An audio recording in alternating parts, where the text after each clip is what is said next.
على محمد وعلى آل محمد كما صليت على إبراهيم وعلى آل إبراهيم إنك حميد مجيد. اللهم بارك على محمد وعلى آل محمد كما باركت على إبراهيم وعلى آل إبراهيم إنك حميد مجيد.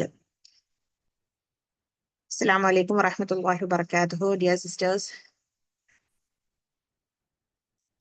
Okay, എല്ലാവരും അൽഹംദുലില്ലാ തജ്വീദ് പഠിക്കാനായിട്ട് എല്ലാവരും വന്ന് ഒത്തുകൂടിയിരിക്കുന്ന ഒരു സ്ഥലമാണ്. എന്തായാലും ഇൻഷാ അല്ലാഹ് അള്ളാഹു നിങ്ങൾക്ക് ഏറ്റവും മനോഹരമായ രീതിയിൽ, ഏറ്റവും ഭംഗിയായ രീതിയിൽ അത് പഠിക്കാനുള്ള തൗഫീക്ക് നൽകട്ടെ, അത് എത്തിച്ചു തരാനുള്ള തൗഫീക്ക് റബ്ബ് എനിക്ക് നൽകട്ടെ. അമീൻ അമീൻ യാ റബ്ബൽ ആലമീൻ. ഇതിൽ കുറെ പേർക്ക് മാം പറഞ്ഞതുപോലെ തന്നെ ഇത് കുറെ പേർക്ക് അറിയുന്നവരുണ്ടാവും, തീരെ അറിയില്ലാത്തവരുണ്ടാകും. ഇൻഷാ അല്ലാഹ് നമ്മളിപ്പോ ഇവിടെ ഉദ്ദേശിക്കുന്നത് ഒരു ബേസിക് ആയിട്ടുള്ള ലെവൽ മാത്രമേ ഉദ്ദേശിക്കുന്നുള്ളൂ. മാം പറഞ്ഞതുപോലെ തന്നെ എനിക്കും പറയാനുള്ളൂ, ഇതുകൊണ്ട് തജ്വീദ് ഇത്രയേ ഉള്ളൂ അല്ലെങ്കിൽ ഇത്രേ പഠിക്കാനുള്ളൂ എന്ന് ആരും മനസ്സിലാക്കരുത്. അതിന്റെ ബേസിക് ലെവൽ മാത്രമേ നമ്മളിപ്പോ ഇവിടെ നോക്കുന്നുള്ളൂ കേട്ടോ, ഇൻഷാ അല്ലാഹ്.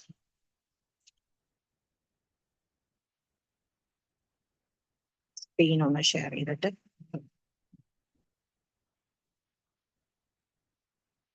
നമുക്ക് ജസ്റ്റ് ഒരു ഇൻട്രൊഡക്ഷൻ ആയിട്ട് നമുക്ക് സ്റ്റാർട്ട് ചെയ്യാം. ഓക്കെ, എന്താണെന്ന് ജസ്റ്റ് ഒന്ന് മനസ്സിലാക്കി പോവാം.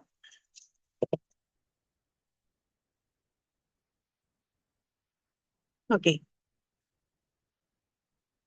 അപ്പോ എന്താണ് തജ്വീദ്? നമ്മളിപ്പോ ജസ്റ്റ് എന്തൊക്കെയാണ് ജസ്റ്റ് മനസ്സിലാക്കാൻ പോകുന്നത് എന്നുള്ള കണ്ടൻസാണ് ഞാൻ അത് കൊടുത്തിരിക്കുന്നത്. തജ്വീദിനെ കുറിച്ചൊരു ഇൻട്രൊഡക്ഷൻ ആയിട്ട് പറയുന്നുണ്ട്. പിന്നെ ഖുർആൻ റെസിറ്റേഷന്റെ മര്യാദകൾ എന്തൊക്കെ, അതിന്റെ മാനേഴ്സ് എന്തൊക്കെയാണെന്നുള്ള ജസ്റ്റ് നമുക്കൊന്ന് മനസ്സിലാക്കാം. പിന്നെ ഇസ്തിആദ, ബസ്മല, പിന്നെ നമുക്ക് എടുക്കാനുള്ള മെയിൻ ആയിട്ടുള്ള ടോപ്പിക് വരുന്നത് മഖാരിജുൽ ഹുറൂഫും സിഫാത്തുൽ ഹുറൂഫും അഹ്കാമു തജ്വീദും. അഹ്കാം എന്ന് ഉദ്ദേശിക്കുന്ന എല്ലാ നിയമങ്ങളും നമുക്ക് അത്യാവശ്യം വേണ്ട എല്ലാ നിയമങ്ങളും അതിനകത്ത് മനസ്സിലാക്കി പോകാൻ പറ്റും. ഓക്കെ,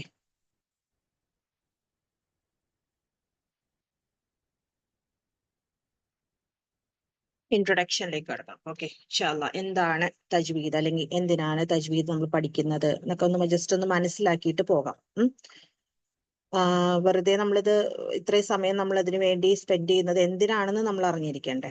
അപ്പൊ അതിന്റെ ഉദ്ദേശം അറിയാൻ വേണ്ടിയിട്ട് തന്നെയാണ് നമ്മൾ ജസ്റ്റ് അതിന്റെ ഇൻട്രൊഡക്ഷൻ ഒന്ന് മനസ്സിലാക്കി പോകും, നിങ്ങൾക്ക് സാധിക്കും.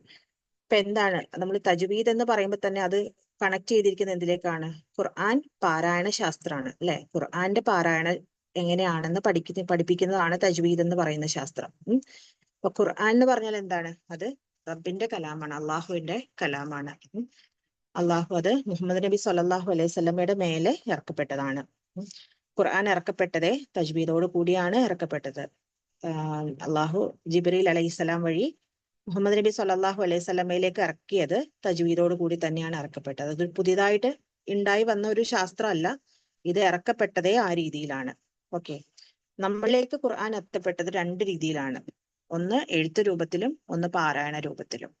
ഇനി എഴുത്ത് രൂപത്തിലാണെങ്കിലും പാരായണ രൂപത്തിലാണെങ്കിലും നമ്മളിലേക്ക് അത് മുത്തവാത്തിറായിട്ടാണ് എത്തിയത്. അതായത് ആ ഒരു ചെയിനാണ് മുത്തവാത്തിർ എന്ന് പറഞ്ഞ ഒരു വിശ്വസനീയമായ ഒരു വ്യാപന ശൃംഖല എന്ന് പറയാം, ഒരു ചെയിനാണത്.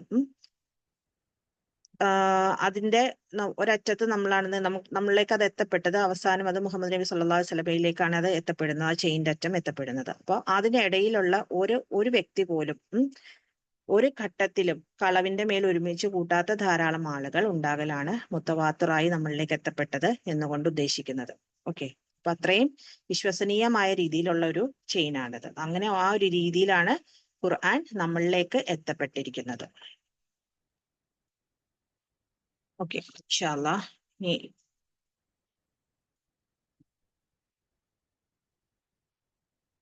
ഓക്കെ, ഏത് സമയത്തൊക്കെയാണ് ഇപ്പോ ഖുർആൻ ഇറക്കപ്പെടുന്ന ഓരോ അവസരങ്ങളിലും, അല്ലെ ആയത്തുകൾ ഇറക്കപ്പെടുന്ന ഓരോ അവസരങ്ങളിലും നബി സല്ലല്ലാഹു അലൈഹി വസല്ലം എന്താ ചെയ്യുക? സഹാബാകളിലേക്ക് എത്തിയിട്ട് അവർക്കത് പഠിപ്പിച്ചു കൊടുക്കും. ഓക്കെ, അങ്ങനെ അവരത് പല സ്ഥലങ്ങളിലായിട്ട് രേഖപ്പെടുത്തി വെക്കുകയാണ് ആദ്യമൊക്കെ ചെയ്തിരുന്നത്. കല്ലുകളിലും തോലുകളിലും അതുപോലെ എന്താണ് എല്ലുകളിലും ഒക്കെ ആയിട്ട് അത് പല സ്ഥലങ്ങളിലായിട്ട് രേഖപ്പെടുത്തി വെച്ചിരുന്നു. പലരും അത് ഹിഫ്ലാക്കുകയും ചെയ്തിരുന്നു, മനഃപ്പാടമാക്കുകയും ചെയ്തിരുന്നു. ഓക്കെ,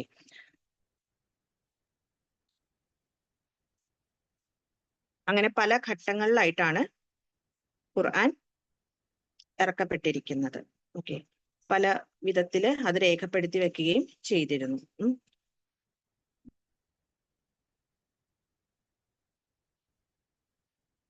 ഖുർആൻ എങ്ങനെയാണ് ക്രോഡീകരിച്ചത്, എഴുത്ത് രൂപത്തിലേക്ക് നമ്മളിലേക്ക് എങ്ങനെയാണ് എത്തിയത്? ഇതിപ്പോ പാരായണ രൂപത്തിൽ എത്തിയത് ഇങ്ങനെയാണ് അല്ലെ. ജിബ്രീൽ അലൈഹിസ്സലാം വഴി വഹി രൂപേണ മുഹമ്മദ് നബി സല്ലല്ലാഹു അലൈഹി വസല്ലമയിലേക്ക് എത്തി. മുഹമ്മദ് നബി സല്ലല്ലാഹു അലൈഹി വസല്ലമയിൽ നിന്ന് അത് സഹാബാകളിലേക്ക് എത്തി. അങ്ങനെ പാരായണ രൂപത്തിൽ നമ്മളിലേക്ക് എത്തിയിരിക്കുന്നത്. ഓക്കെ, ഇനി എങ്ങനെയാണ് അത് എഴുത്ത് രൂപത്തിലേക്ക് ആയിരിക്കുന്നത്? അന്നത്തെ കാലത്ത് അത് ഡയറക്ട്ലി ഒരു മുസ്ഹഫ് രൂപത്തിലേക്ക് ആക്കിയിട്ടുണ്ടായിരുന്നില്ലല്ലോ. പല ഘട്ടങ്ങളിലായിട്ടാണ് ഖുർആൻ ഇറങ്ങിയത്. 23 വർഷം കൊണ്ടല്ലേ ഖുർആൻ ഇറക്കപ്പെട്ടിരിക്കുന്നത്. അപ്പോ ഈ ഖുർആൻ എങ്ങനെയാണ് ഒരുമിച്ച് ക്രോഡീകരിച്ചിരിക്കുന്നതെന്ന് വെച്ചിട്ടുണ്ടെങ്കിൽ, ഒരു മുസഫിന്റെ രൂപത്തിലേക്ക് ആക്കിയത് അബൂബക്കർ സിദ്ദീഖ് റളിയല്ലാഹു അൻഹയുടെ കാലത്തായിരുന്നു. ഓക്കെ, ആദ്യത്തെ ക്രോഡീകരണം നടന്നത് ആ സമയത്താണ്. പിന്നീട് ഉസ്മാൻ റളിയല്ലാഹു അൻഹുവിന്റെ കാലഘട്ടത്തിൽ ഇസ്ലാമിന്റെ വ്യാപനം ഏറ്റവും കൂടുതൽ നടന്നത് ഉസ്മാൻ റളിയല്ലാഹു അൻഹുവിന്റെ കാലത്തായിരുന്നു. ആ സമയത്ത് കൂടുതലായിട്ട് എന്താണ് സംഭവിച്ചത്? അറബികൾ മാത്രമല്ല, അത് മറ്റുള്ളവരും ഇസ്ലാമിലേക്ക് കടന്നു വരുന്ന ഒരു സാഹചര്യം ഉണ്ടായി. അപ്പോ കൂടുതൽ പേരിലേക്ക് ഇത് എത്തപ്പെട്ട സമയത്ത്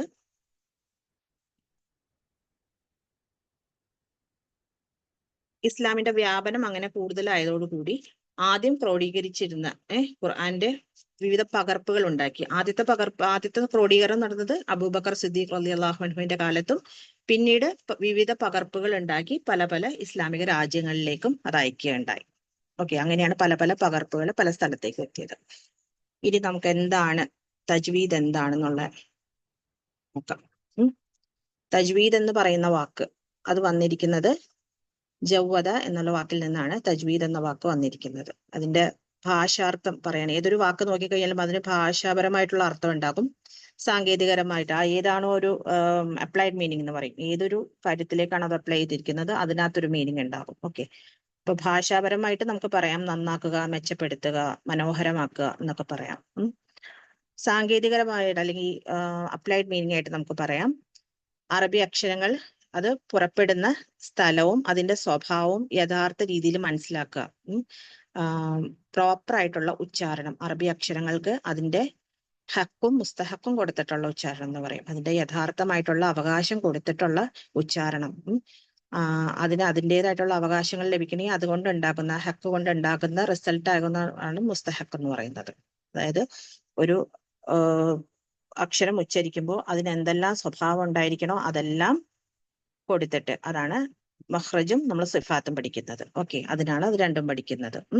പിന്നെ എങ്ങനെയാണോ പ്രവാചകൻ സ്വല്ലല്ലാഹു അലൈഹി വസല്ലമ പാരായണം ചെയ്തിരുന്നത് അതേ നിയമവും രീതിയും എല്ലാം മനസ്സിലാക്കിക്കൊണ്ട് ഖുർആൻ നമ്മൾ പാരായണം ചെയ്യുന്നതിന് വേണ്ടിയിട്ടാണ്, അതിനാണ് നമ്മൾ തജ്വീദുൽ ഖുർആൻ അല്ലെങ്കിൽ തജ്വീദോട് കൂടി ഖുർആൻ പാരായണം ചെയ്യൽ എന്നുകൊണ്ട് ഉദ്ദേശിക്കുന്നത്. ഓക്കെ, അപ്പൊ എന്താണ് തജ്വീദ്, എന്തിനാണ് ഇത് പഠിക്കുന്നത്, എങ്ങനെയാണ്, എന്തെല്ലാം കാര്യങ്ങളാണ് ഇതിനകത്ത് പഠിക്കേണ്ടതെന്നുള്ളത് മനസ്സിലാക്കാലോ. ഇതിനകത്ത് മെയിനായിട്ട് നമുക്ക് എന്താണ് ഫസ്റ്റ്ലി വേണ്ടത്? മഖ്റജ് പഠിക്കണം. മഖ്റജ് പഠിച്ചാലേ ഒരു അക്ഷരം എങ്ങനെ ഉച്ചരിക്കണം എന്ന് പഠിക്കാൻ പറ്റുള്ളൂ. അതിന്റെ സ്വഭാവം, ഓരോ അക്ഷരങ്ങൾക്കും ഓരോ സ്വഭാവമുണ്ട്. ആ സ്വഭാവം എന്താന്ന് മനസ്സിലാക്കണം. അതിനാണ് നമ്മൾ സിഫത്തുകൾ പഠിക്കുന്നത്. പിന്നെ അതെങ്ങനെയാണ് റസൂൽ പാരായണം ചെയ്തിരുന്നത് അതേ നിയമം മനസ്സിലാക്കണമെങ്കിൽ നമ്മൾ അതിന്റെ അഹ്കാമുകളെല്ലാം പഠിച്ചിരിക്കണം. ഓക്കെ, അപ്പൊ ഇതാണ് നമ്മൾ തജ്വീദ് കൊണ്ട് ബേസിക്കലി ഉദ്ദേശിക്കുന്നത്. ഓക്കെ, എന്താണ് ഇപ്പൊ ആരാണ് ഇതിന്റെ ഫൗണ്ടർ ആരാണെന്ന് നോക്കുകയാണെന്നുണ്ടെങ്കിൽ പ്രാക്ടിക്കലി നമുക്ക് പറയാം ആരിൽ നിന്ന് ഇറക്കപ്പെട്ടതാണ്? അള്ളാഹു സുബ്ഹാനഹു വ തആലയിൽ നിന്ന് ഇറക്കപ്പെട്ടതാണ്. ജിബ്രീൽ അലൈഹിസ്സലാം വഴി മുഹമ്മദ് നബി സല്ലല്ലാഹു അലൈഹി വസല്ലമയിലേക്ക് ഇറക്കപ്പെട്ട് കൊടുത്തതാണ്. ഓക്കെ, പ്രാക്ടിക്കലി നമുക്കത് പറയാം. ഓക്കെ, തിയററ്റിക്കലായിട്ട് പറയുകയാണെങ്കിൽ ഇമാം അബൂ ഉബൈദ് അൽ ഖാസിം ഇബ്ൻ അസ്സലാം എന്ന് പറയും. പിന്നെ ഇമാം ഖലീൽ ഇബ്ൻ അഹ്മദ് അൽ ഫറാഹിദി, ഇമാം അബു അസ്വദ് അദ്വലി, ഇവരൊക്കെ ഓരോരോ സംഭാവനകൾ നൽകിയിട്ടുള്ളവരാണ് കേട്ടോ. ഈ ഒരു ഫീൽഡിൽ ഓരോരോ സംഭാവനകളായിട്ട് നൽകിയിട്ടുള്ളവരാണ്. ജസ്റ്റ് ഒന്ന് മനസ്സിലാക്കിയാൽ മതി പേരുകളൊന്നും. ഇനി എന്താണ് തജ്വീദ് എന്ന് പറയുന്നത്? എന്തിലെല്ലാം അടിസ്ഥാനമാക്കിയിരിക്കുന്നതാണ്? എന്തെല്ലാമാണ് അതിന്റെ പില്ലേഴ്സ് എന്തൊക്കെയാണ്? അതിന് എന്തിന്റെ മേലെയാണ് തജ്വീദ് എന്നുള്ള ഒരു കാര്യം നിലകൊള്ളുന്നത്? ഒന്ന് നമുക്ക് പറയാം മഖ്റജ്, അക്ഷരങ്ങളുടെ ഉത്ഭവസ്ഥാനം, അത് നമ്മളാണ് ഒന്നാമത്തെ കാര്യം. പിന്നെ എന്താണ്? അതിന്റെ സിഫത്തുകൾ അറിഞ്ഞിരിക്കുക, അതായത് അതിന്റെ എവിടെ നിന്ന് വരുന്നു എന്നുള്ളത് നമ്മൾ മനസ്സിലാക്കി കഴിയുമ്പോൾ പിന്നെ അതിന് എന്താണ് മനസ്സിലാക്കേണ്ടത്, അതിന്റെ സ്വഭാവം എന്താണെന്നുള്ളത് മനസ്സിലാക്കണം. പിന്നെ അത് തജ്വീദിന്റെ നിയമങ്ങളുണ്ട്. ഓക്കെ, അത് നമ്മൾ മനസ്സിലാക്കിയിരിക്കണം. ആ നിയമങ്ങൾ ഇത് മൂന്നും നമ്മൾ മനസ്സിലാക്കി കഴിയുമ്പോൾ പിന്നെ നമുക്ക് വേണ്ട ഒരു കാര്യം പ്രാക്ടീസ് ആണ്. ഓക്കെ, പ്രാക്ടീസും അത് റിപ്പീറ്റ് ചെയ്തുകൊണ്ടിരിക്കുക, പ്രാക്ടീസ് ചെയ്തുകൊണ്ടിരിക്കുക. ഇത്രയാണ് അതിനകത്ത് വേണ്ടുന്ന കാര്യങ്ങൾ. ഇനി റെസിറ്റേഷൻ തന്നെ പല രീതിയിൽ നമുക്ക് കാണാം. ഒന്ന് തഹ്ഖീഖ് എന്ന് പറയും, പിന്നെ തദ്ബീർ. അതിന്റെ സ്പീഡ് അനുസരിച്ചിട്ടുള്ളതാണ് കേട്ടോ. ഏറ്റവും സ്പീഡ് കുറഞ്ഞ റെസിറ്റേഷൻ, പിന്നെ ഒരു മോഡറേറ്റ് ലെവൽ, ഒരു എന്താ പറയാ, അധികം സ്പീഡ് ഇല്ലാതെയും അധികം സ്പീഡ് കൂടുതലില്ലാതെയും ഉള്ള റെസിറ്റേഷൻ ആണ് തദ്ബീർ. പിന്നെ ഹദർ. ഓക്കെ, ഹദർ എന്ന് പറഞ്ഞു കഴിഞ്ഞാൽ ഏറ്റവും നല്ല സ്പീഡ്, ഏറ്റവും നല്ല സ്പീഡ് കൂടിയുള്ള റെസിറ്റേഷൻ ആണ്. പക്ഷെ ഇത് ഏത് തരത്തിൽ നമ്മൾ പാരായണം ചെയ്താലും, തഹ്ഖീഖോട് കൂടി പാരായണം ചെയ്താലും തദ്ബീറോട് കൂടി പാരായണം ചെയ്താലും ഹദറിൽ പാരായണം ചെയ്താലും പാലിക്കേണ്ട കാര്യങ്ങളെല്ലാം പാലിച്ചിരിക്കണം. അക്ഷരങ്ങളുടെ മഖ്റജുകൾക്കോ സിഫത്തുകൾക്കോ നിയമങ്ങൾക്കോ ഇതിനൊന്നും ഒരു മാറ്റം വരാതെ വേണം ഇതിനെല്ലാം ഈ ഏത് രീതിയിൽ പാരായണം ചെയ്താലും പാരായണം ചെയ്യണം. ഒരാൾ സ്പീഡിൽ പാരായണം ചെയ്യുന്നു എന്ന് വെച്ച് അയാൾക്ക് ഇതെല്ലാം ഉപേക്ഷിക്കാനുള്ള ഒരു കാരണമല്ല അത്.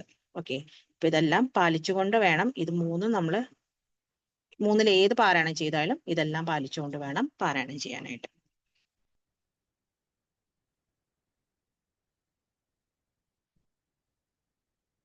ഓക്കെ, ഇനി നമ്മൾ ജസ്റ്റ് കുറച്ച് ടേംസ് ഒന്ന് മനസ്സിലാക്കി വെക്കാൻ മാത്രമാണ് കേട്ടോ. ലഹൻ എന്ന് പറഞ്ഞിട്ടുണ്ടെങ്കിൽ ഖുർആൻ പാരായണത്തിൽ വരുന്ന മിസ്റ്റേക്സ് നമുക്ക് പറയാം, തെറ്റുകൾ നമുക്ക് പറയാം ലഹൻ എന്ന് പറയുമ്പോൾ. ജസ്റ്റ് ഒന്ന് മനസ്സിലാക്കി വെക്കാൻ വേണ്ടി മാത്രമാണ് ഇതൊക്കെ. ലഹൻ ജലി എന്ന് പറഞ്ഞാൽ വലിയ മിസ്റ്റേക്കുകൾ, പെട്ടെന്ന് നമുക്ക് കണ്ടുപിടിക്കാൻ പറ്റുന്ന മിസ്റ്റേക്സ് ആണ്. അത് ഖുർആൻ തജ്വീദ് അറിയില്ലാത്തവർക്ക് പോലും ചിലപ്പോൾ കണ്ടുപിടിക്കാൻ പറ്റുന്ന മിസ്റ്റേക്സ് ആയിരിക്കും. ലഹൻ ഖഫി എന്ന് പറയുമ്പോൾ അത് ഹിഡൻ മിസ്റ്റേക്സ്, അത് വളരെ സൂക്ഷ്മമായിട്ടുള്ള മിസ്റ്റേക്സ് ആണ്. അത് ആ ഒരു ശാസ്ത്രത്തിൽ നല്ല പാണ്ഡിത്യമുള്ള ആൾക്കാർക്ക് മാത്രം കണ്ടുപിടിക്കാൻ പറ്റുന്ന മിസ്റ്റേക്സ് ഉണ്ട്.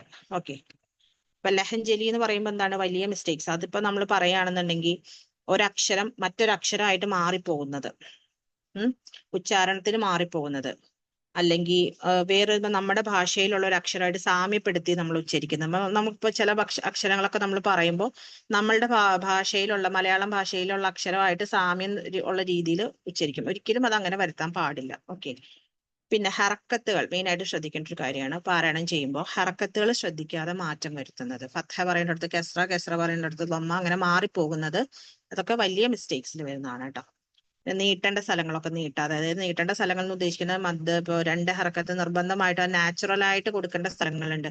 അവിടെയൊക്കെ നമ്മൾ അതിൽ കൂടുതൽ നീട്ടുക അല്ലെങ്കിൽ അത് കൊടുക്കാതിരിക്കുക, അതൊക്കെ ചെയ്യുന്നത് ലഹൻ ജലിയിൽ വരുന്നതാണ് കേട്ടോ. ഈ ലഹൻ ഖഫി എന്ന് പറഞ്ഞിട്ടുണ്ടെങ്കിൽ എന്താണ്, ഞാൻ പറയല്ലോ, ആ നിയമങ്ങളെ കുറിച്ച് കൂടുതൽ അറിയുന്നവർ അല്ലെങ്കിൽ ആ ശാസ്ത്രത്തെ കുറിച്ച് കൂടുതൽ പഠിച്ചവർക്കായിരിക്കും അത് പറയാൻ പറ്റുക. അതായത് ഇപ്പോ 2 ഹർക്കത്ത് ഇപ്പൊ നീട്ടേണ്ട സ്ഥലങ്ങളാന്ന് ഇരിക്കട്ടെ, അത് 4ഓ 5ഓ നീട്ടി, അല്ലെങ്കിൽ എന്താണ് അക്ഷരം മണിക്കുന്നതിനെ കുറിച്ചിട്ട്, വ്യക്തമാക്കുന്നതിനെ കുറിച്ചിട്ട്, മറയ്ക്കുന്നതിനെ കുറിച്ചിട്ട് ഇതൊന്നും ശ്രദ്ധയില്ലാതെ പാരായണം ചെയ്യുന്നതിനായിട്ടാണ് ലഹൻ ഖഫി എന്ന് പറയുന്നത്. അപ്പൊ ലഹൻ ജലി ഇന്നത്തെ കാലത്തെ പണ്ഡിതന്മാരും പഴയ പണ്ഡിതന്മാരും എല്ലാം അത് ഹറാമായിട്ടാണ് പറയുന്നത്. ലഹൻ ഖഫി മക്രൂഹാണ്, അത് ഒഴിവാക്കേണ്ട കാര്യമാണ്. ഓക്കെ, എന്നാലാണ് നമ്മുടെ പാരായണം കൂടുതൽ നന്നാക്കാൻ പറ്റുള്ളൂ. ഇനി അറബി അക്ഷരങ്ങളെ കുറിച്ചിട്ട് ജസ്റ്റ് എന്താണെന്ന് നമുക്ക് മനസ്സിലാക്കാം. അറബി അക്ഷരങ്ങള് 2 തരത്തിൽ ഇപ്പൊ ഇവിടെ കാണുന്നുണ്ടല്ലേ. ഒന്ന് ഹുറൂഫുൽ അബ്ജദിയ, ഹുറൂഫുൽ ഹിജായിയ, അതായത് റിട്ടൺ അറബിക്കും സ്പോക്കൺ അറബിക്കും. റിട്ടൺ അറബിക് എന്ന് പറയുമ്പോൾ അതിനകത്ത് 28 അക്ഷരങ്ങളായിരിക്കും ഉണ്ടാകുക. അതായത് ഹംസയും അലിഫും ഒന്നായിട്ടാണ് കാണുക. ഓക്കെ, ഹംസ എന്നുള്ള അക്ഷരവും അലിഫ് എന്നൊരു അക്ഷരവും ഇപ്പൊ നമ്മൾ ഉച്ചരിക്കുമ്പോൾ ഹംസയ്ക്ക് ഹംസ ഉണ്ടാവും, അലിഫിന് അലിഫും ഉണ്ടാകും, അലിഫിന്റെ ആവശ്യങ്ങൾക്ക് അലിഫും ഉണ്ടാവും. പക്ഷെ എഴുത്ത് മാത്രമായിട്ടുള്ള ഈ ഒരു കാര്യത്തിൽ അവിടെ ഹംസയും അലിഫും അവർ ഒന്നായിട്ടാണ് എടുക്കുന്നത്. അത് മെയിൻ ആയിട്ടും നമ്പറിംഗ് സിസ്റ്റത്തിനായിട്ടാണ് യൂസ് ചെയ്യുന്നത്. ഓക്കെ, അതായത് അക്കങ്ങളായിട്ട് മാറ്റിയിട്ട് അത് നമ്പർ ചെയ്യാൻ വേണ്ടിയിട്ടാണ്. അറബിക് ലാംഗ്വേജിൽ നമ്പറിങ്ങിന് വേണ്ടിയിട്ടാണ്. ഓരോ അക്ഷരത്തിനും ഓരോ നമ്പർ കൊടുക്കും. ഓക്കെ, ഇപ്പൊ അലിഫിന് 1 കൊടുത്തിരിക്കട്ടെ, ബാന് 2 കൊടുത്തിരിക്കട്ടെ, അങ്ങനെ ഓരോ അക്ഷരങ്ങൾക്കും ഓരോ നമ്പർ കൊടുത്തിട്ട് അത് നമ്പർ ചെയ്യാൻ വേണ്ടിയിട്ടാണ്, ലാംഗ്വേജിൽ നമ്പർ ചെയ്യാൻ വേണ്ടിയിട്ടാണ് അത് യൂസ് ചെയ്യുന്നത്. അതിന് വേറൊരു പേര് പറയുന്നത് ഹുറൂഫുൽ മക്തൂബ, ഹുറൂഫുൽ അബ്ജദിയ. അത് റിട്ടൺ അറബിക് എന്ന് പറയും നമ്മള്, ഹുറൂഫുൽ അബ്ജദിയ അല്ലെങ്കിൽ ഹുറൂഫുൽ മക്തൂബ, ഇത് രണ്ടും പറയും. ഹുറൂഫുൽ അബ്ജദിയ അല്ലെങ്കിൽ ഹുറൂഫുൽ മക്തൂബ റിട്ടൺ അറബിക് ആണ് കേട്ടോ. ഈ സ്പോക്കൺ അറബിക്കിനെ കുറിച്ച് നമുക്ക് മനസ്സിലാക്കിയത് ഹുറൂഫുൽ മൻതൂഖ എന്ന് പറയും. ഹുറൂഫുൽ മൻതൂഖ എന്ന് പറയുന്നത് 29 അക്ഷരങ്ങളുണ്ട്. അതിനെ ഹുറൂഫുൽ ഹിജാഇയ്യ എന്ന് വിളിക്കും. അവിടെ അതാണ് നമ്മൾ ഖുർആനിൽ കാണുന്ന രീതി. ഓക്കെ, ആൽഫബറ്റിക് ഓർഡർ അതാണ് അവിടെ ഖുർആനിൽ യൂസ് ചെയ്തിരിക്കുന്നത്. 29 അക്ഷരങ്ങൾ ഉണ്ടാവും. ഹംസയും അലിഫും രണ്ടും രണ്ടായിട്ടായിരിക്കും അവിടെ കാണാം. ഹംസ എന്ന് പറയുന്ന ഒരു അക്ഷരം ഉണ്ടാവും, അലിഫും ഉണ്ടാവും, സെപ്പറേറ്റ് ആയിരിക്കും. ഇനി അബ്ജദിയ ഓർഡറിൽ നിന്ന് ഈ റിട്ടൺ അറബിക് ഫോമിൽ നിന്ന് അറബിക് ഫോമിലേക്ക് മാറ്റിയ പണ്ഡിതന്റെ പേരാണ് ഇമാം നസ്ർ ബിൻ ആസിം അൽ-ലൈസി. ഓക്കെ, അദ്ദേഹമാണ് അലിഫ് മുതൽ യാ വരെ ഇന്ന് നമ്മൾ കാണുന്ന ആ ഒരു ഓർഡറിൽ അലിഫ് ബ ത സ ജീം ഹ ആ ഓർഡർ ഉണ്ടല്ലോ, ആ ഓർഡറിൽ അക്ഷരങ്ങളെ ക്രമീകരിച്ചത് ഇദ്ദേഹമാണ്. അതായത് ഒരേ രൂപത്തിലുള്ള അക്ഷരങ്ങളെല്ലാം ഒരുമിച്ചാക്കി. ബ ത സ നിങ്ങൾ നോക്കിക്കഴിഞ്ഞാൽ അതിന് മൂന്നിനും ഒരേ ബോഡിയാണ് അല്ലെ. ആ ഒരേ ബോഡിയുള്ള അക്ഷരങ്ങളെല്ലാം ഒരുമിച്ചാക്കി അങ്ങനെ ഒരു ഓർഡറിലേക്ക് മാറ്റിയ പണ്ഡിതന്റെ പേരാണ് ഇമാം നസ്ർ ബിൻ ആസിം അൽ-ലൈസി. ഇപ്പൊ നമ്മൾ ഈ ഹുറൂഫുൽ ഹിജാഇയ്യക്ക് ഹുറൂഫുൽ മൻതൂഖ എന്നും പറയും, ഹുറൂഫുൽ അബ്ജദിയ അല്ലെങ്കിൽ ഹുറൂഫുൽ മക്തൂബ. മനസ്സിലായോ എന്താണെന്നുള്ളത്? ഇതിന് ഡൗട്ട്സ് തോന്നുകയാണെങ്കിൽ ലാസ്റ്റ് നമുക്ക് ചോദിക്കാനുള്ള സമയം തരാം കേട്ടോ. ഇനി ഈ അറബി അക്ഷരങ്ങളെ നമ്മൾ 29 അറബി അക്ഷരങ്ങളെ കുറിച്ച് നമ്മൾ പറഞ്ഞു അല്ലെ. നമ്മൾ പഠിക്കുന്നത് ഹുറൂഫുൽ ഹിജാഇയാണ് നമ്മൾ പഠിക്കുന്നത്. ഹുറൂഫുൽ ഹിജാഇയിൽ 29 അക്ഷരങ്ങൾ ഉണ്ടെന്ന് പറഞ്ഞു. അതിനകത്ത് അലിഫ് ഒഴിച്ചിട്ട്, അലിഫിനെ നമുക്ക് എല്ലാ അവസ്ഥയിലും, അലിഫ് എപ്പോഴും അലിഫ് നീട്ടാൻ വേണ്ടി മാത്രം ഉപയോഗിക്കുന്നതാണ്. ഒരു മദ്ദക്ഷരമായിട്ട് മാത്രമാണ് അലിഫ് ഉപയോഗിക്കുന്നത്. നീട്ടാൻ വേണ്ടി മാത്രമുള്ളതാണ്. അതിന് നമ്മൾ ഈ പറയുന്ന അവസ്ഥയിലൊന്നും കാണാൻ പറ്റില്ല നമുക്ക്. അപ്പോ അലിഫ് ഒഴിച്ചിട്ട് ബാക്കി എല്ലാ അക്ഷരങ്ങളും ഈ പറയുന്ന അവസ്ഥ, താഴെ കൊടുത്തിരിക്കുന്ന അവസ്ഥകളിൽ നമുക്ക് കാണാൻ പറ്റും. അതായത് ഹർക്ക, സുക്കൂൻ, തൻവീൻ, ഷദ്ദ, മദ്. ഓക്കെ, ഹർക്ക എന്ന് പറയുന്ന ഉദ്ദേശിക്കുന്നത് എന്താന്ന് വെച്ചിട്ടുണ്ടെങ്കിൽ അറബി അക്ഷരങ്ങൾക്ക്, അതായത് അറബി ലാംഗ്വേജിൽ നമുക്ക് പറയുകയാണെങ്കിൽ നമ്മളിപ്പോ ഇംഗ്ലീഷില് സൗണ്ട്സിന് വവൽസ് കൊടുക്കുന്ന പറയും. എന്ന് പറഞ്ഞ പോലെ അറബി അക്ഷരങ്ങൾക്ക് ആ ഒരു ശബ്ദം കൊടുക്കുന്നത് അല്ലെങ്കിൽ ഒരു സ്വരം കൊടുക്കുന്നത് അക്ഷരങ്ങളായിട്ടല്ല, ചിഹ്നങ്ങളായിട്ടാണ് പകരം. ഓക്കെ,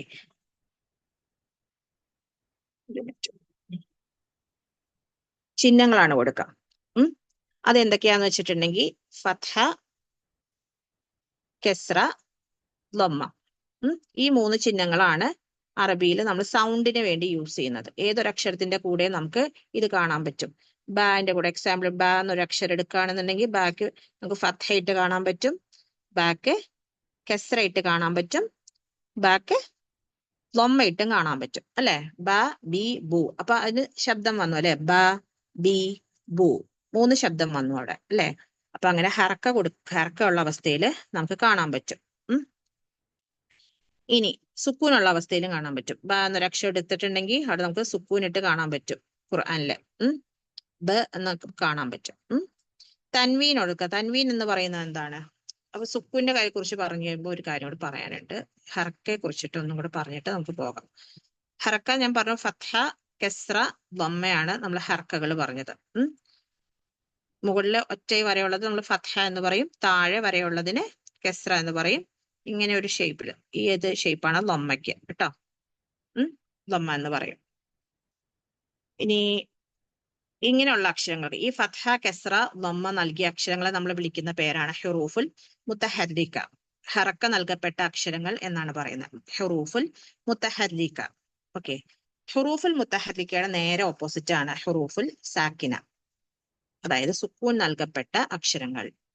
സുക്കൂൻ എന്ന് പറഞ്ഞു കഴിഞ്ഞാൽ നമുക്ക് ഇങ്ങനെ കാണാൻ പറ്റും. ഒരു ചില മുസ്ഹഫുകളിൽ നമുക്ക്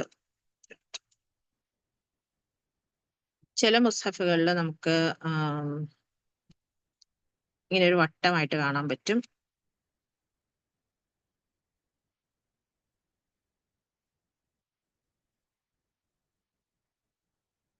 വട്ടമായിട്ട് കാണാൻ പറ്റും. ചിലതിൽ നമുക്ക് ഇങ്ങനെ ഒരു ഷേപ്പിൽ കാണാൻ പറ്റും സുക്കൂൻ.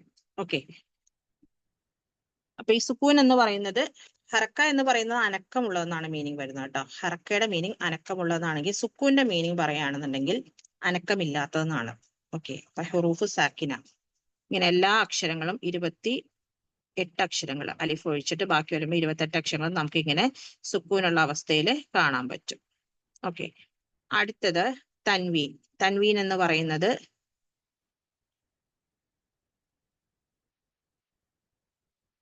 തൻവീൻ എന്ന് പറയുന്നത് നമുക്കിപ്പോ ഇരട്ട ഫത്ഹ, ഇരട്ട കെസ്ര, ഇരട്ട ദമ്മ അങ്ങനെ കാണാൻ പറ്റും മുസ്ഹഫിൽ അല്ലെ, ഇങ്ങനെ കാണാൻ പറ്റും. ഇതാണ് തൻവീൻ എന്ന് പറയുന്നത്. ഓക്കെ, ഇത് നമ്മൾ സിമ്പിൾ ആയിട്ട് പറയുമ്പോൾ നമുക്ക് ഇങ്ങനെ ഇരട്ട ഒരു സിമ്പിൾ ആയിട്ട് നമുക്ക് പറയാമെങ്കിൽ പോലും ശരിക്ക് പറയുകയാണെന്നുണ്ടെങ്കിൽ ഇത് എന്താണെന്ന് വെച്ചിട്ടുണ്ടെങ്കിൽ ഹറക്കത്തുള്ള ഒരു അക്ഷരത്തിന് സാക്കിനായ നൂനെ നൽകുക എന്ന് പറയും. ഹറക്ക ഉള്ള ഒരു അക്ഷരത്തിന് സാക്കിനായ നൂനെ നൽകുന്നതിനാണ് തൻവീൻ എന്ന് പറയുന്നത്. അതായത് ഇതിനകത്തൊരു ഹിഡൻ നൂൺ സാക്കിന ഉണ്ട്, ഒരു നൂനുണ്ട്. ഈ എല്ലാത്തിലും നോക്കി നമ്മൾ പറഞ്ഞു നോക്കുമ്പോൾ പറയാൻ പറ്റും. അൻ, ഇൻ, ഉൻ. ഓക്കെ, എല്ലാത്തിലും ഒരു ഹറക്കയും ഒരു നൂൺ സാക്കിനയുടെയും സൗണ്ട് നമുക്ക് കേൾക്കാം. അൻ എന്ന് പറയുമ്പോൾ ആയും പിന്നെ നൂൺ സാക്കിനയും അൻ. ഉൻ എന്ന് പറയുമ്പോൾ ഉ പ്ലസ് നൂൺ സാക്കിൻ ഉൻ. ഓക്കെ, ഇതൊന്ന് ക്ലിയർ ചെയ്തിട്ട് കാണിച്ചു തരാം. ഓക്കെ,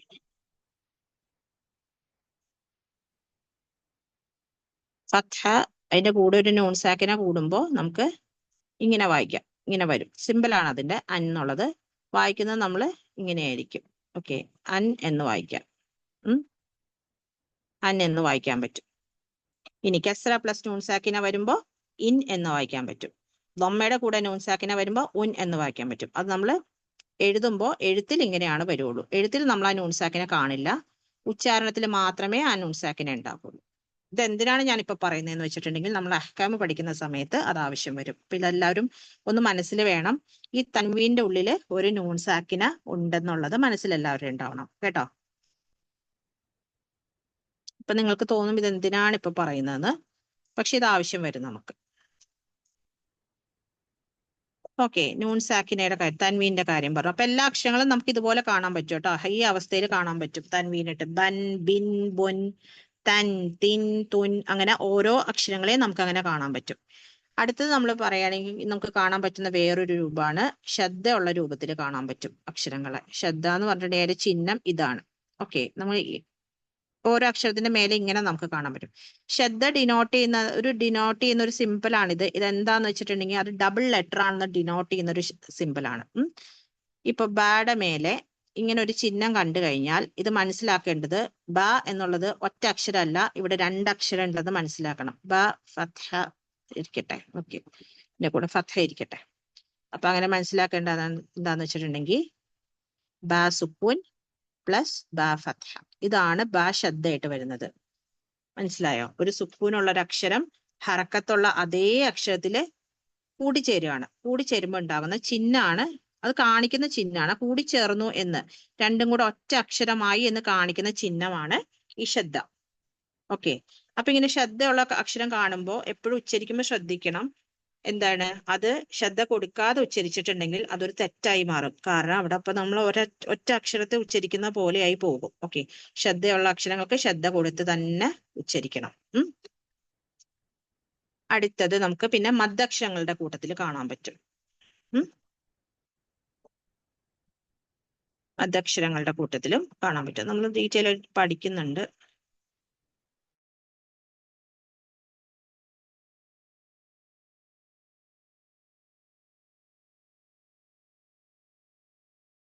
ഇത് മദ്ദക്ഷരം ആവില്ല.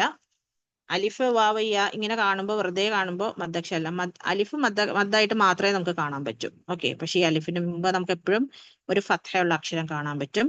വാവിന് മുമ്പ് എപ്പോഴും ഒരു ലൊമ്മയുള്ള അക്ഷരം കാണാൻ പറ്റും. യാക്ക് മുമ്പ് എപ്പോഴും ഒരു കെസ്റുള്ള അക്ഷരം കാണാൻ പറ്റും. ഓക്കെ, ഇങ്ങനെ കാണാൻ പറ്റും.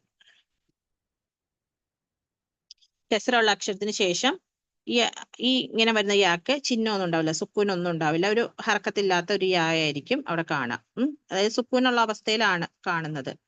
സുക്കൂൻ ചിലപ്പോൾ അത് ഖുർആനിൽ നമുക്ക് എഴുതി കാണാം, ചിലപ്പോൾ എഴുതാതെയും കാണാൻ പറ്റും. ആ അക്ഷരത്തിന് മേലെ ഒന്നും ഇല്ലാതെയും കാണാൻ പറ്റും. അങ്ങനെയുള്ള അവസ്ഥയിലും അതിന് സുക്കൂനാണെന്ന് മനസ്സിലാവണം.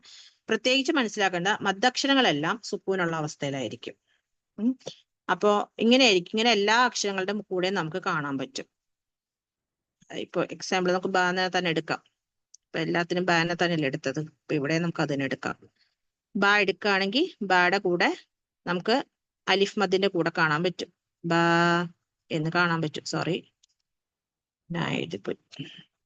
ബാ എഴുതുമ്പോ അതിന്റെ കൂടെ അലിഫ് മദ് കൂടെ ഞാൻ പറഞ്ഞില്ലേ, ഫത്ഹയുള്ള ഒരു അക്ഷരത്തിന്റെ കൂടെയാണ് അലിഫ് മദ് വരിക. ബാ എന്ന് നീട്ടുന്നു. കെസ്ര കൊടുക്കുമ്പോ ബി എന്ന് നീട്ടുന്നു.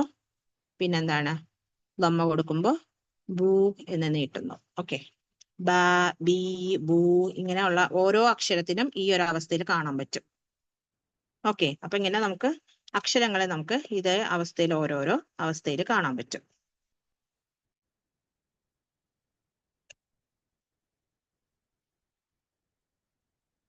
ഈ ഖുർആൻ പാരായണം ചെയ്യുന്ന സമയത്തുള്ള മര്യാദകൾ എന്തൊക്കെയാണ് ജസ്റ്റ് ഒന്ന് വായിച്ചു പോയാൽ മതി. അത് ഇത് നമുക്ക് ഹൃദയം കൊണ്ടുള്ളതും രണ്ട് തരത്തിൽ നമുക്ക് തിരിക്കാം. ഖുർആൻ പാരായണം ചെയ്യുമ്പോൾ നമ്മൾ ശ്രദ്ധിക്കേണ്ടത് നമ്മുടെ ഹൃദയത്തിനുണ്ടാകുന്ന മര്യാദകൾ എന്തൊക്കെയാണെന്നും ശരീരം കൊണ്ട് നമ്മൾ പാലിക്കേണ്ട കാര്യങ്ങൾ എന്തൊക്കെയാണെന്നുള്ളതും. ഓക്കെ, ആദ്യമേ നമ്മൾ മനസ്സിലാക്കേണ്ട ഒരു കാര്യം, ഖുർആൻ എന്നുള്ളത് അതൊരു മനുഷ്യന്റെ വാക്കുകളല്ല, പകരം അത് അള്ളാഹുവിൽ നിന്നുള്ള നമ്മുടെ സൃഷ്ടാവായ നമ്മുടെ റബ്ബിന്റെ വാക്കുകളാണ് എന്നുള്ള കാര്യം മനസ്സിലിരുത്തിയിട്ട് വേണം എപ്പോഴും നമ്മൾ പാരായണം ചെയ്യാനിരിക്കാനായിട്ട്. ഓക്കെ, വെറുതെ അലസമായിട്ട് വന്നിരിക്കരുത്. ഖുർആൻ പാരായണം ചെയ്യുമ്പോൾ എപ്പോഴും നമ്മുടെ ഹൃദയ സാന്നിധ്യത്തോടു കൂടി ഇരിക്കുക എന്ന് പറയുമ്പോൾ എപ്പോഴും നമ്മൾ മനസ്സിലാക്കിയിരിക്കണം അത് നമ്മൾ എന്തിന്റെ മുമ്പിലാണ് ഇരിക്കുന്നത് എന്നുള്ള ബോധം എപ്പോഴും നമുക്ക് വേണം. ഓക്കെ, പിന്നെ പാരായണം ചെയ്യുന്നതിന്റെ കൂടെ നമുക്ക് അതിന്റെ അർത്ഥം കൂടി മനസ്സിലാക്കിയിട്ട് പോവുകയാണെങ്കിൽ ഏറ്റവും ഹയർ അതാണ്. കാരണം എന്താണ് നമ്മുടെ റബ്ബ് നമ്മളോട് പറയുന്നതെന്ന് നമ്മൾ അറിഞ്ഞിരിക്കണം, അല്ലെ? പിന്നെന്താണ്, അതിന്റെ മീനിങ് മനസ്സിലാക്കുക, അതാണ് ഉദ്ദേശിക്കുന്നത് കേട്ടോ. അപ്പൊ ഇതൊക്കെ ഹൃദയത്തിൽ ഉണ്ടാകണം നമ്മൾ പാരായണം ചെയ്യാനിരിക്കുന്ന സമയത്ത്. ഇനി എക്സ്റ്റേണൽ മാനേഴ്സ് ആയിട്ട് ഇപ്പൊ നമ്മുടെ ശരീരത്തിന് ഉണ്ടാകേണ്ടുന്ന ബാക്കി കാര്യങ്ങളെ കുറിച്ച് പറയുകയാണെങ്കിൽ നമ്മുടെ ശരീരം എപ്പോഴും ശുദ്ധിയുള്ള അവസ്ഥയിലായിരിക്കണം, വൃത്തിയുള്ള ഡ്രസ്സായിരിക്കണം ഇട്ടിരിക്കുന്നത്. പിന്നെന്താണ്, വൃത്തിയുള്ള സ്ഥലത്തായിരിക്കണം. എവിടെയെങ്കിലും ഒക്കെ പോയിരുന്നിട്ട് പാരായണം ചെയ്യാൻ നിൽക്കരുത്. ഇരിക്കുന്ന സ്ഥലം നല്ല വൃത്തിയുള്ള സ്ഥലമായിരിക്കണം. നമ്മൾ ധരിക്കുന്ന വസ്ത്രം വൃത്തിയുള്ളതായിരിക്കണം. നമ്മുടെ ശരീരം വൃത്തിയാക്കിയിട്ട് കൂടി വേണം വന്നിരിക്കാനായിട്ട്. ഓക്കെ, പിന്നെ കിബിലയ്ക്ക് നേരെ ഇരുന്ന് ഓതുന്നതാണെങ്കിൽ ഏറ്റവും ഹയറാണത്. പിന്നെ തുടങ്ങുന്നതിന് മുമ്പ് നമ്മളെപ്പോഴും ഇസ്തിആദ കൊണ്ട് തുടങ്ങുക. അതായത് ശപിക്കപ്പെട്ട പിശാചിൽ നിന്നുള്ള അള്ളാഹുവിൽ നമ്മൾ അഭയം തേടിക്കൊണ്ട് തുടങ്ങുക. ഓക്കെ, പാരായണം തുടങ്ങുന്ന സമയത്ത് ഒരു സൂറത്ത് തുടങ്ങുകയാണെന്നുണ്ടെങ്കിൽ നമ്മൾ അതിന്റെ തുടക്കത്തിൽ എന്ത് ചെയ്യണം, ബസ്മല ഓതണം. ബിസ്മില്ലാഹിർ റഹ്മാനിർ റഹീം എന്ന് ഓതണം. പിന്നെന്താണ്, ഓതുന്നതിന്റെ ഇടക്ക് ഇപ്പൊ നമ്മളിങ്ങനെ ക്ഷീണം കൊണ്ടോ പല വിധത്തിൽ നമുക്ക് യോൺ ചെയ്യുന്ന ഒരു ഓട്ടുവായിടുന്ന ഒരു ഇട വരും. അപ്പൊ അതൊക്കെ നമ്മൾ ഒഴിവാക്കണം. പിന്നെന്താണ്, നമ്മൾ ഓതുന്നതിന്റെ ഇടക്ക് മറ്റുള്ളവരോട് ഇടയ്ക്കിടയ്ക്ക് സംസാരിച്ചുകൊണ്ടിരിക്കരുത്. ആ ഓത്ത് മുറിച്ചിട്ട് നമ്മൾ മറ്റുള്ളവരോട് സംസാരിച്ചുകൊണ്ടിരിക്കരുത്. എവിടെയെങ്കിലുമൊക്കെ നമ്മൾ തോന്നുന്നിടത്ത് കൊണ്ടുപോയി അങ്ങനെ നിർത്തി പിന്നെ തോന്നുന്ന രീതിയിൽ തുടങ്ങുക, അങ്ങനെയൊന്നും ചെയ്യരുത്. ആ പാരായണം ചെയ്യാനിരിക്കുമ്പോൾ അതിന്റെ മര്യാദ മനസ്സിലാക്കി അതിന്റെ സീരിയസ്നെസ് മനസ്സിലാക്കിയിട്ട് വേണം നമ്മൾ പാരായണം ചെയ്യാനിരിക്കാനായിട്ട്. പിന്നെ എപ്പോഴും എന്താണ്, സ്റ്റോപ്പ് ചെയ്യുമ്പോൾ ഒരു അള്ളാഹുവിന്റെ എന്താ പറയാ ഒരു നമുക്ക് വാണിംഗ് ആയിട്ട് ചില കാര്യങ്ങളൊക്കെ വരും, അല്ലെ? അങ്ങനെയൊക്കെ ഉള്ള സ്ഥലങ്ങളിൽ നമ്മൾ പ്രൊട്ടക്ഷന് വേണ്ടി ചോദിക്കുക റബ്ബിനോട്. പിന്നെ അള്ളാഹുവിന്റെ കാരുണ്യത്തെ കുറിച്ചിട്ട് പറയുന്ന സ്ഥലങ്ങളിൽ അള്ളാഹുവിന്റെ കാരുണ്യം ചോദിക്കുക. അങ്ങനെയുള്ള കാര്യങ്ങളൊക്കെ നമ്മൾ ശ്രദ്ധിക്കേണ്ടതാണ് പാരായണം ചെയ്യുമ്പോൾ. പിന്നെ നമ്മൾ റെസിറ്റേഷൻ, അത് അർത്ഥം അറിഞ്ഞ് പാരായണം ചെയ്യുമ്പോൾ ചില സ്ഥലങ്ങളിലൊക്കെ നമുക്ക് നാച്ചുറലി വരുന്നതാണ്, കണ്ണീര് വരും, അല്ലെ? അങ്ങനെ കൂടി പാരായണം ചെയ്യുകയാണെങ്കിൽ ഹയറാണ് കൂടുതൽ.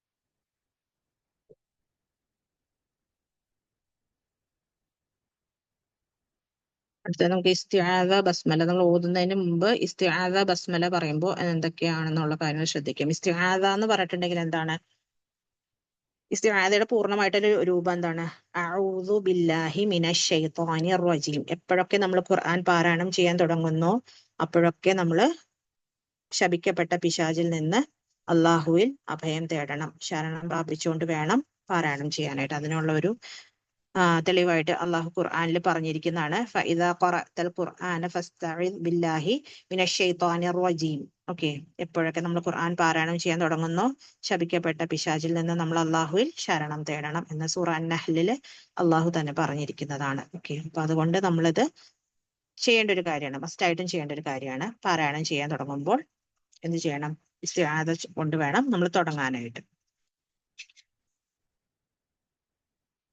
ഇനി ഇസ്തിആദ തന്നെ നമ്മൾ ഉറക്കെ ഓതുന്ന അവസരങ്ങളും സൈലന്റ് ആയിട്ട് ഓതുന്ന അവസരങ്ങളും ഉണ്ട്. ഓക്കെ, അതിനകത്ത് എപ്പോഴൊക്കെയാണ് ഇസ്തിആദ ഉറക്കെ ഓതേണ്ടത്? അതായത് പാരായണത്തിലേക്ക് മറ്റുള്ളവരുടെ ശ്രദ്ധ കൊണ്ടുവരാൻ വേണ്ടി, ഒരു ഗ്രൂപ്പായിട്ട് നമ്മൾ ഇരുന്ന് പാരായണം ചെയ്യുമ്പോൾ അതിനകത്തേക്ക് മറ്റുള്ളവരുടെ ശ്രദ്ധ കൊണ്ടുവരാൻ വേണ്ടിയിട്ട് ഉറക്കെ പാരായണം ചെയ്യണം. ശബ്ദത്തിൽ പാരായണം ചെയ്യണം ആ സമയത്ത്. പിന്നെ ഖുർആൻ പാരായണം ചെയ്യപ്പെടുന്ന ഒരു കൂട്ടം ആളുകൾക്കിടയിൽ ആദ്യമായിട്ട് ഖുർആൻ നമ്മൾ ടേൺ ബൈ ടേൺ ആയിട്ട് റെസിറ്റേഷൻ, ഇപ്പൊ ക്ലാസ്സുകളിലൊക്കെ നമ്മൾ റെസിറ്റേഷൻ ചെയ്യുക, അല്ലെങ്കിൽ നമ്മൾ ഗ്രൂപ്പായിട്ട് ഇരുന്ന് റെസിറ്റേഷൻ ചെയ്യുമ്പോൾ ടേൺ ബൈ ടേൺ ആയിട്ട് നമ്മൾ ഇങ്ങനെ ചെയ്തുകൊണ്ടിരിക്കുമ്പോൾ ഫസ്റ്റ് റെസൈറ്റ് ചെയ്യുന്ന ആള് ഉറക്കെ പാരായണം ചെയ്യണം. ഓക്കെ. ഇനി പതിയെ അല്ലെങ്കിൽ ശബ്ദം കുറച്ച് എപ്പോഴാണ് പാരായണം ചെയ്യേണ്ടതെന്ന് ചൊല്ലേണ്ടതെന്ന് വെച്ചിട്ടുണ്ടെങ്കിൽ, ഒറ്റയ്ക്ക് നമ്മളിരുന്ന് പാരായണം ചെയ്യുന്ന സമയത്ത് ഇസ്തിആദ പതുക്കെ ചൊല്ലലാണ് ഉത്തമം. ഓക്കെ. അപ്പൊ ഉറക്കെ നമ്മൾ പാരായണം ഉറക്കെയാണ് ചെയ്യാൻ ഉദ്ദേശിക്കുന്നതെങ്കിലും ഇസ്തിആദ അപ്പൊ പതുക്കെ ചെയ്യലാണ് ഉത്തമമായിട്ടുള്ളത്. പിന്നെ ഖുർആൻ ഇതുപോലെ ഞാൻ പറഞ്ഞു, ടേൺ ബൈ ടേൺ ആയിട്ട് നമ്മൾ ക്ലാസ് റൂമിലൊക്കെ ഓതിക്കൊണ്ടിരിക്കുമ്പോൾ ഫസ്റ്റ് ഓതുന്ന ആള് ഉറക്കെ ഇസ്തിആദ ഉറക്കെ ഓതി. ഓക്കെ. പിന്നെ വരുന്നവര് അത് ഉറക്കെ ഓതണം എന്നില്ല. ഓക്കെ. ആദ്യത്തെ ആളിന് ശേഷം പിന്നീടുള്ളവര് ഖുർആൻ പാരായണം ചെയ്യുന്ന വ്യക്തികൾ എന്ത് ചെയ്യണം? ഇസ്തിആദ പതിയെയാണ് പാരായണം ചെയ്യേണ്ടത്. പിന്നെ നമ്മുടെ നമസ്കാരത്തില് അവിടെ ഇസ്തിആദ നമ്മൾ പതിയാണ് പാരായണം ചെയ്യുന്നത്. ഓക്കെ.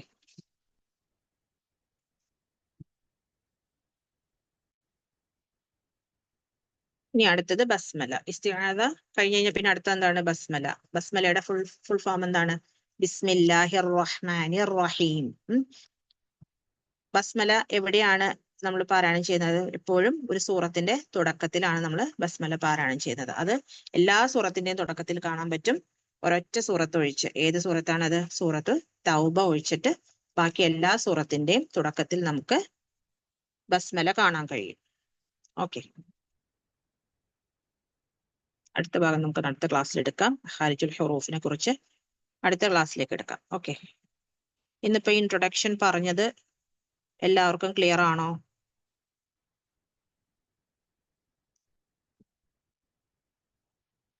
ഇന്ന് ചാറ്റിൽ നിങ്ങൾ മെസ്സേജ് ഇട്ടാൽ സൗകര്യമായിരുന്നു.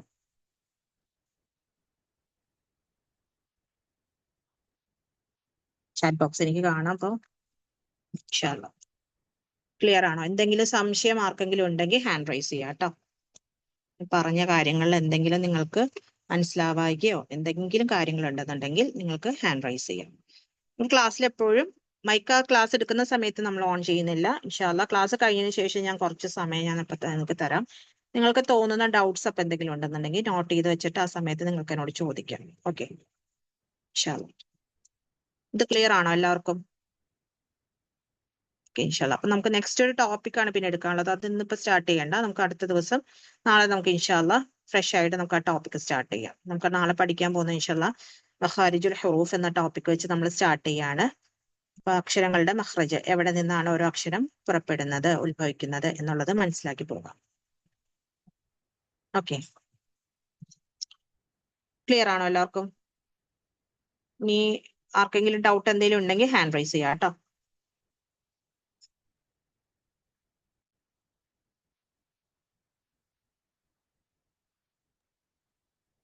എല്ലാവർക്കും ക്ലിയർ ആണെന്ന് വിചാരിക്കുന്നു. ഇൻഷാല്ലാ എന്തെങ്കിലും ഡൗട്ട്സ് ഉണ്ടെങ്കിൽ നിങ്ങൾക്ക് നോക്കി വെക്കാം, എന്നിട്ട് ചോദിക്കാം കേട്ടോ. ഇൻഷാല്ലാ മാം, ഇൻഷാല്ലാ നമുക്ക് അങ്ങനെ ഇനി വൈൻഡപ്പ് ചെയ്താലോ? അൽഹംദുലില്ലാ, ഇൻഷാല്ലാ നമുക്ക് വൈൻഡ് അപ്പ് ചെയ്യാം. ഹാഫ് ആൻ അവർ എടുക്കാം. ഹാഫ് ആൻ അവർ മാത്രം എടുത്താൽ മതി. കാരണം ഇത് ഒരു ഭയങ്കര ടഫ് ആയിട്ടുള്ള ഒരു ടോപ്പിക് ആയതുകൊണ്ട് ആർക്കും അത് പെട്ടെന്നൊന്നും കയറൂല മനസ്സിൽ. അപ്പം നമുക്ക് കുറേശ്ശെ പറഞ്ഞു കൊടുക്കാം ഇൻഷാല്ലാ. അൽഹംദുലില്ലാഹി റബ്ബിൽ ആലമീൻ. റബ്ബനാ തഖബ്ബൽ മിന്നാ ഇന്നക അൻത സമീഉൽ അലീം വതൂബ് അലൈനാ ഇന്നക അൻത തവ്വാബുർ റഹീം. ഇൻഷാല്ലാ ബാക്കി ഭാഗം നാളെ പറയാട്ടോ. ഇൻഷാല്ലാ. ജസാക്കുമുല്ലാഹു ഖൈറൻ. അല്ലാഹുമ്മ ബാരിക്. അല്ലാഹു സുബ്ഹാനഹു വ തആല എല്ലാവർക്കും ഇൽമ് എത്താനും അത് അള്ളാഹു സുബ്ഹാനഹു വ തആലക്ക് തൃപ്തിപ്പെട്ട രീതിയിൽ അത് ജീവിതത്തിൽ പകർത്താനും അള്ളാഹു സുബ്ഹാനഹു വ തആല എല്ലാവർക്കും തൗഫീക്ക് നൽകി അനുഗ്രഹിക്കുമാറാകട്ടെ. എല്ലാവർക്കും അള്ളാഹു സുബ്ഹാനഹു വ തആലയുടെ കലാം ഏറ്റവും നന്നായിട്ട് പാരായണം ചെയ്യാനുള്ള തൗഫീക്ക് അള്ളാഹു സുബ്ഹാനഹു വ തആല നൽകി അനുഗ്രഹിക്കുമാറാകട്ടെ. റബ്ബിൽ നിന്നുള്ളതാണ് കലാം. അള്ളാഹു സുബ്ഹാനഹു വ തആല തന്നെയാണ് അത് അവന്റെ അടിമകളെ പഠിപ്പിക്കുന്നത്. അപ്പം അതിൽ പെടാൻ എല്ലാവരും ദുആയിൽ ഉൾപ്പെടുത്തും. ഓക്കെ. ജസാക്കുമുല്ലാഹു ഖൈറൻ. അല്ലാഹു ബാരിക്. അസ്സലാമു അലൈക്കും വറഹ്മത്തുള്ളാഹി വബറകാതുഹു.